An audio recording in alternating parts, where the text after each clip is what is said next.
জীবনে কোনো কিছুর জন্য কোনো ফিক্সড সময় নেই, কারণ আমি গানের গাইতে শুরু করেছি, গান গাইবো ভাবতে শুরু করেছি সেটা অনেক পরে, কিছু বিপদে পড়ে আমি ইট ওয়াজ অ্যান অ্যাক্সিডেন্ট যে আমি গান গাইতে এসেছি। গায়ক হিসেবে আমাকে কেউ মানে সেভাবে আমাকে চাইনি আলাদাভাবে, আমাকে এখনও হিরোর গলার জন্য একটা গান চাইছে।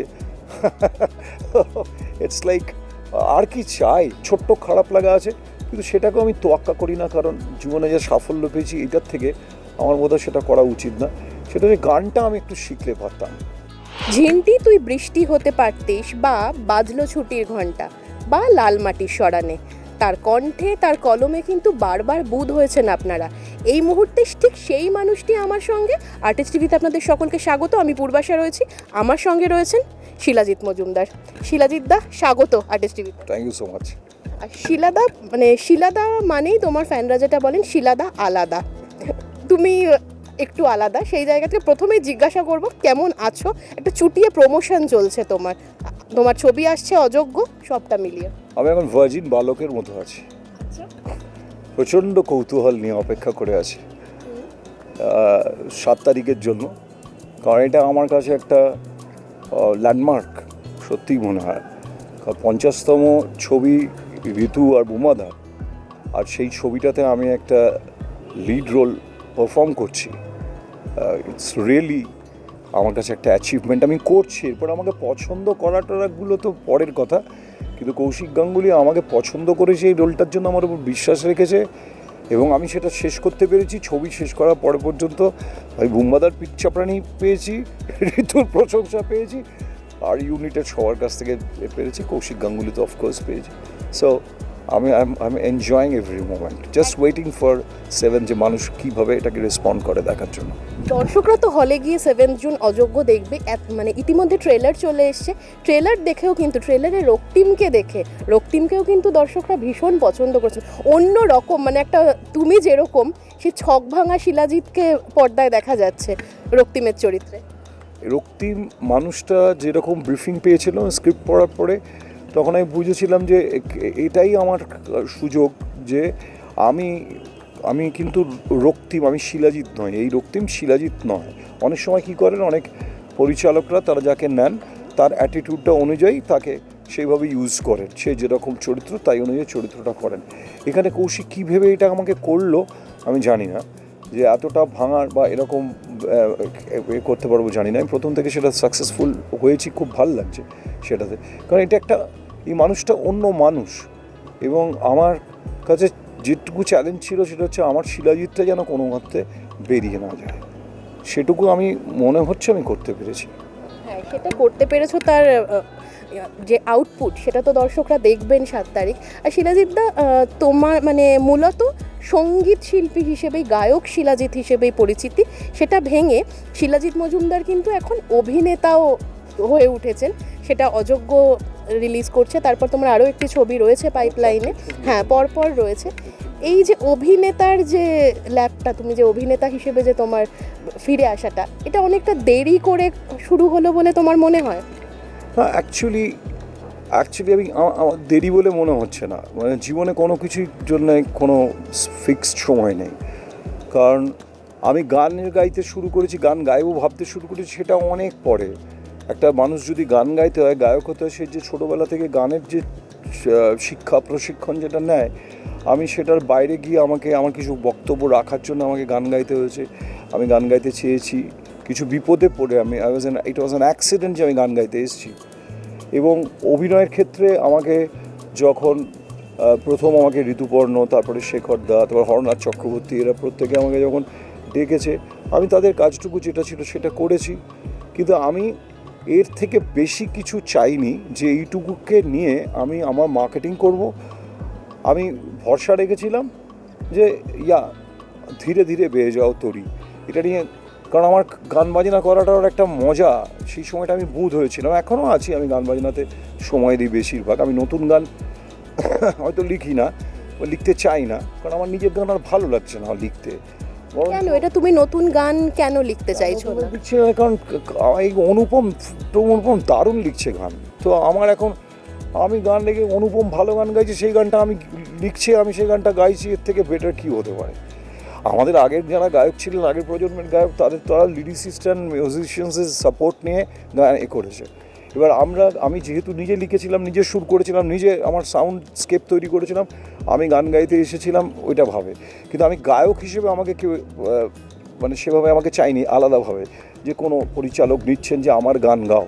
কিন্তু if you go last 10-15 years, আস্তে আস্তে বিশেষ করে এই নিউ জেন মিউজিক ডিরেক্টরসরা আসার পর আমাকে তারা প্লেব্যাক সিঙ্গার হিসেবে ওইটা করছে। হ্যাঁ, এই বয়সে এসে আমাকে এখনও হিরোর গলার জন্য একটা গান চাইছে। ইটস লাইক আর কি চাই, কিছুই দেরি নাই পৃথিবীতে। একদম। তোমার কি এটা কখনো মনে হয় যে অভিনেতা শিলাজিৎ মজুমদারকে আরও বেশি ব্যবহার করা যেত? হ্যাঁ, করা তো যেত, প্রচুর দিন ফাঁকা পড়ে থাকি তো, করাই যেত, বললেই যেতাম, পেমেন্টটা দিলেই হতো, পার ডে দেবো বলে। অনেকে পায়নি, and because of it simply যে পয়সাটা আমি এক্সপেক্ট করি সেই টাকাটা দেয়নি বলে আমাকে অধিকাংশ সময় অনেকে আমার কাছে রোল নিয়ে এসছেন। অনেকে ইন্ডিপেন্ডেন্ট ফিল্ম মেকাররা অনেকে আমাকে এসে বলেছেন তারা ছবি করার জন্য। আমি কিছু কিছু ক্ষেত্রে তাদের জন্য হয়তো বিনা পয়সা করে দিয়েছি, কিন্তু বা কম পয়সা করেছি একটা দুটো ক্ষেত্রে। যেমন SRFT এর ছাত্র হলে বা ছাত্রী হলে তার জন্য ফিল্ম করতে, ডিপ্লোমা ফিল্ম, সেগুলোতে পয়সা করি, চাওয়ার কোনো প্রশ্নই করি না, কারণ তাদের সাপোর্ট করি। কিন্তু আদারওয়াইজ আমি আমার নিজের দরটা খুব ভালো বুঝি, আমি খুব আমি সময় দেবো করো। যারা ইন্ডিপেন্ডেন্ট করতে চাই বুঝি ঠিক আছে আমার সাথে কোলাবোরেট করো, তুমি পয়সা দিতে পারছো না তাহলে আমার সাথে তুমি আমাকে পার্টনারশিপ দাও, পরবর্তীকালে ছবিটা কোথায় কোথায় বিক্রি হতে পারে তার পার্সেন্টেজ দাও। তখনই তারা পিছিয়ে যাচ্ছে, কারণ যে মুহূর্তে আমি এটা চাইছি তখনই তার মনে হচ্ছে ছবিটা বোধহয় দারুণ সুপার ডুপার হিট হয়ে যাবে এবং শিলাজিৎকে যে টাকাটা দেওয়া উচিত এখন সেটা আমি পারছি না, কিন্তু পরে অনেক বেশি দিতে হবে। তখন ছিল এই লাভের মানে গুড় সব খেয়ে যাবে, তো সেই জন্য আমাকে দিতে পারে না। হ্যাঁ, ইউজ করতে পারতো, আমি অনেক একটা করতে পারতো। আমি বললাম ওই অনেকদিন ফাঁকা ছিলাম। আমি আক্ষেপ হয় এটার জন্য? আমার জীবনে আক্ষেপ বিরাট কিছু নেই। আমার আক্ষেপ হয় আমি মাঝে মাঝে যে আক্ষেপগুলো ফিরে আসে তার মধ্যে একটা আক্ষেপ আমার ফিরে আসে, সেটা হচ্ছে আমি ছোটোবেলায় একটা ফাইনাল খেলায় আমার ভাইকে রান আউট করে দিয়েছিলাম, সেটা আমার খুব আক্ষেপ হয়। আমি একবার মাথা গরম করে একটা ছেলে যে কথা বলতে পারে না, শুনতে পারে না, তার একটা বল আমাদের বড়দের খেলার মধ্যে এসেছিলো বলে বলটা ছুঁড়ে উড়িয়ে দিয়েছিলাম। ছেলেটা আমাকে কোনো কথা বলতে পারেনি, আমার দিকে তাকিয়েছিল অদ্ভুতভাবে, সে নির্বাকভাবে এবং অবাক হয়ে। সেটা আমার খুব খারাপ লাগাটা এখনও আছে। আর একটা ছোট্ট খারাপ লাগা আছে, কিন্তু সেটাকেও আমি তোয়াক্কা করি না, কারণ জীবনে যে সাফল্য পেয়েছি এটার থেকে আমার বোধহয় সেটা করা উচিত না। সেটা যে গানটা আমি একটু শিখলে পারতাম। আজকে তুমি সফল সঙ্গীত শিল্পী, অভিনেতা হিসেবেও সফল, তোমার ছবি আসছে অযোগ্য, নিজেকে কোনো সময় মনে হয়েছে তুমি অযোগ্য? কিছু কিছু ক্ষেত্রে তো মনেই হয়েছে, যেমন সংসদীয় রাজনীতির ক্ষেত্রে আমি অযোগ্য, আমি এটাতে পারবো না করতে, সম্ভব না।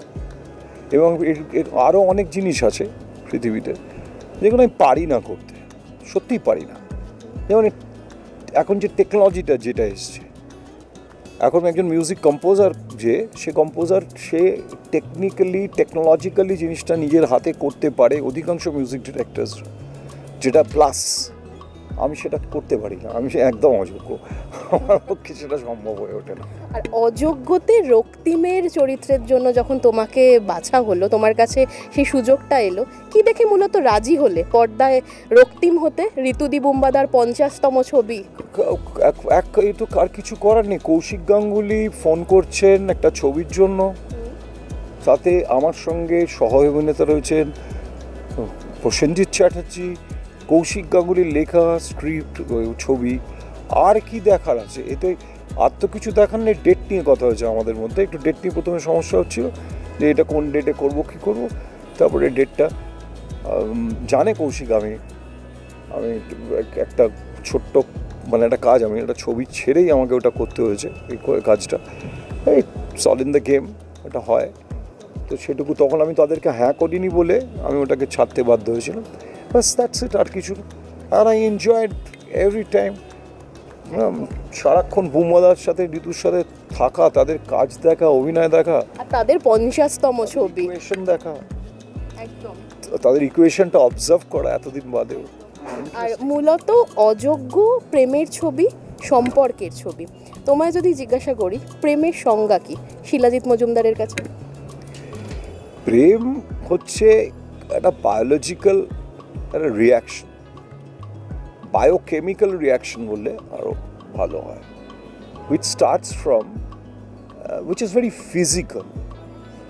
মানে আমার একটা মানুষের প্রতি, তার প্রতি আমি তার চেহারা, তার চরিত্র, সমস্ত কিছু দেখে, চরিত্র ইন দ্য সেন্স তার অ্যাটিটিউডের কথা বলছি, ভেতরটা তো জানতে পারবো না, তার শরীরটা মূলত ফার্স্ট তাকে আমি চোখে দেখছি, আমার শরীর দিয়ে আমি তাকে দেখছি, এবং সেইটার সময় একটা অদ্ভুত একটা কেমিক্যাল রিয়াকশন হয় শরীরে, সেটা প্রেম। এবং সেটা ঘন ঘন হতে পারে, মাঝে মধ্যে হতে পারে, কারোর ক্ষেত্রে নাও হতে পারে, যে আমার আমার তাকে মনেই হলো না, অন্য লোক মানে হেড ওভার হিলস পড়ে গেল, কি সুন্দর, কি দারুণ, কিন্তু আমার না হতেও পারে। হয়তো হয়তো আমার সৌন্দর্যের যে দর্শনটা সেটা অন্যরকম, আমি ওদের ভাঙাচোরা মুখ দেখেই আমি মুগ্ধ হয়ে গেলাম। এবং সেই প্রেমটা আমার যে হলো, সেই প্রেমটাকে আমি খুব পরিণতি দিলাম তাই না, ছোটোবেলায় জানতাম প্রেমের পরিণতিটা বিয়ে, এখন সেটা শিখেছি নয়। প্রেম প্রেম প্রেমটা তুমি এক্সিকিউট করতে পারো কি না পারো, তুমি দূরে আছে কি না আছে, তুমি তার মনে মনে তার সাথে তোমার প্রেম হতে পারে, কিন্তু সেটা সম্পূর্ণ ফিজিক্যাল, সেই ফিজিক্যাল জিনিসটা এক্সিকিউটেড না হলেও ইটস ফিজিক্যাল। এরম নয় তুমি ওটা মনের ভেতর ঢুকে তুমি বুঝেছো, ও তোমার মনের ভেতর ঢুকেছে, এটা নয়। তার মানে তুমি বলতে চাইছো প্রেম হলে সেই ভালোবাসার মানুষটিকে সবসময় যে নিজের হতে হবে এমনটা নয়? না, নিজের কে হবে, কেউ কারোর নিজের নয়, কেউ কারোর নিজের নয়। আর ভালোবাসা কিন্তু ডিফারেন্ট, প্রেম করলেও কিন্তু ভালোবাসা না হতেও পারে, প্রেম হতে পারে, ভালোবাসা না হতে পারে, আবার ভালোবাসলেও প্রেম না হতে পারে। হ্যাঁ, এবং ভালোবাসাটা সেটা তো আমি যেভাবে বিশ্বাস করি, খুব ক্রুডলি বিশ্বাস করি, ইউনিটটা টাকা। আমি যেটা ভালোবাসি তার পেছনে টাকা খরচা করি।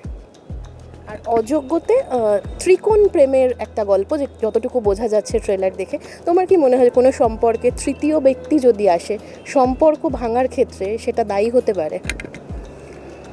হ্যাঁ, মানে অনেক কিছু হতে পারে, অনেক কিছু হতে পারে। এই ছবির ক্লাইম্যাক্সে এসে তো একটা অদ্ভুত ধরনের এন্ড হয় এই ছবিটার, কিন্তু নানা রকম কিছু হতে পারে।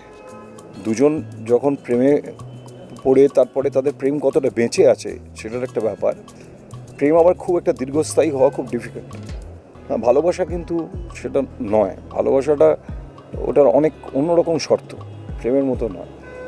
তো দুজনের মাঝখানে একজন এলে, বিশেষ করে আমাদের এই বঙ্গে বা এই দেশে আমাদের যে দর্শনে আমরা বিশ্বাস করি, যেভাবে করি, যেখানে বারবার করে শিখিয়ে গেছে যে চাঁদনি চাঁদ সে হতি है सितारों से नहीं, मोहब्बत एक से होती है हज़ारों से नहीं, এসব শেখানো হয়েছে, সেখানে তো বিরাট প্রবলেম।